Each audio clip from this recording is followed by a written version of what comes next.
खातिर बोले नइखी तोहरे लहरोतानी।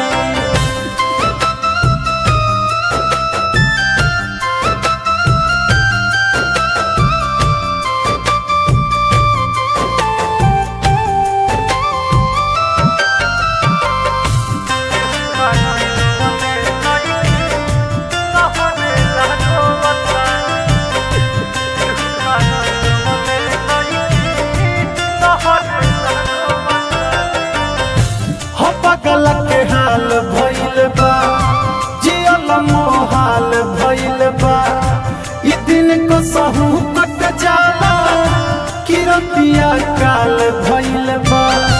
हो पगल के हाल भइल बा जियल मोहाल भइल बा ई दिन को सहू कट जाला किरतिया काल भइल बा।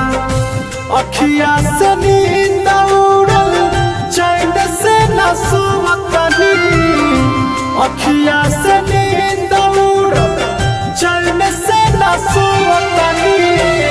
अकेहू खातिर बोले नइखी तोहरे लहरोतानी।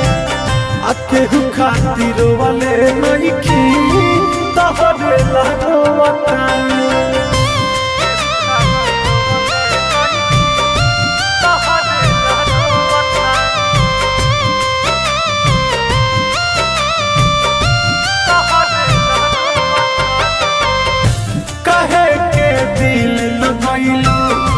कि जब तू छोड़ गइलू नाजुक दिलवा के हमार शीशा जस तोड़ गइलू।